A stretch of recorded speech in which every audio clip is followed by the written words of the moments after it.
दुनिया भर में सबसे मजबूत माने जाते हैं पश्चिमी देश।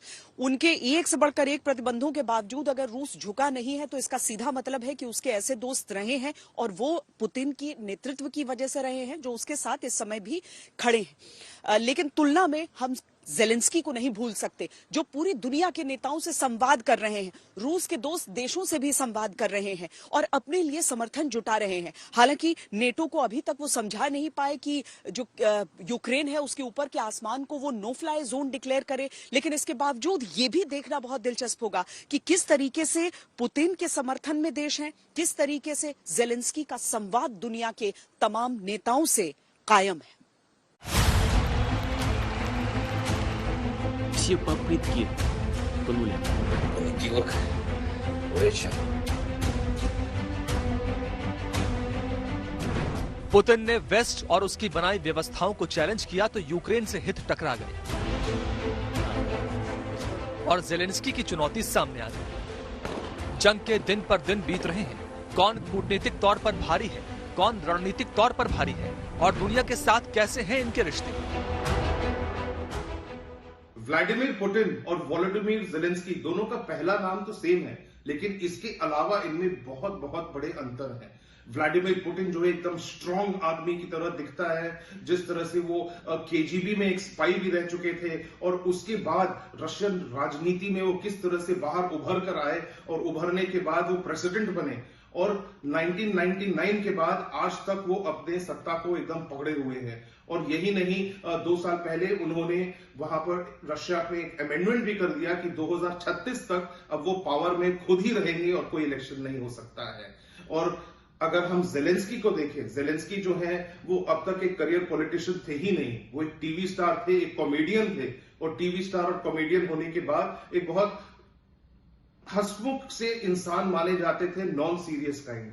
तो दोनों में एक बहुत फर्क दिख रहा है क्योंकि अब जब यूक्रेन की जो लड़ाई हो रही है तो इसमें ज़ेलेंस्की एक बहुत बड़े स्टेट्समैन और एक वॉर हीरो के तौर पर सब पूरी अंतरराष्ट्रीय समुदाय के सामने उभर कर आने लगे हैं। रूस को अपना परंपरागत मित्र देशों का साथ मिल रहा है। यूक्रेन के साथ लगभग दुनिया की सभी बड़ी महाशक्तियां हैं। जंग की शुरुआत से ही रूस को शीत युद्ध में उसके साथी रहे क्यूबा का समर्थन प्राप्त है, लेकिन इस बदलते वर्ल्ड ऑर्डर के नए समीकरण के नए दोस्त हैं पुतिन और शी जिनपिंग। चीन पहले ही बोल चुका है कि नेटो यूक्रेन में मनमानी कर रहा है। यूक्रेन अगर इतने दिनों से रूस जैसी महाशक्ति के सामने डटा है तो इसके पीछे उसे मिल रहा अंतरराष्ट्रीय समर्थन ही है।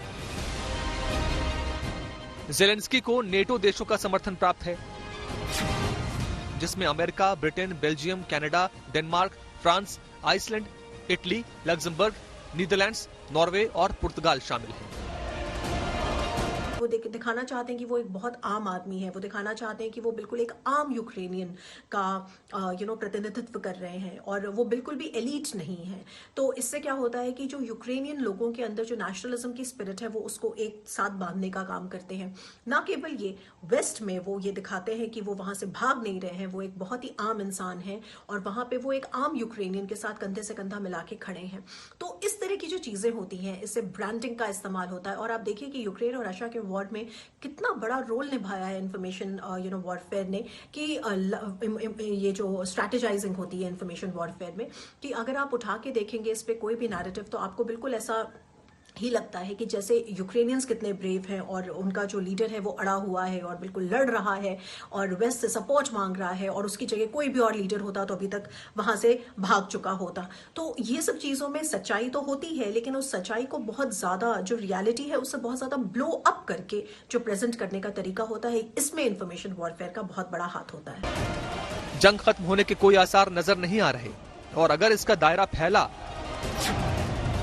तो क्यूबा और चीन के अलावा आने वाले वक्त में आर्मेनिया, कजाकिस्तान, किर्गिस्तान, ताजिकिस्तान और बेलारूस को भी रूस का साथ देना होगा। ये सभी देश पहले सोवियत महासंघ के हिस्सा थे। इनके बीच भी नेटो जैसी ही सामूहिक सुरक्षा संधि है। इसके साथ ही ईरान और सीरिया जैसे मिडिल ईस्ट के देश भी आने वाले समय में अमेरिका के खिलाफ पुतिन का ही साथ दे सकते हैं।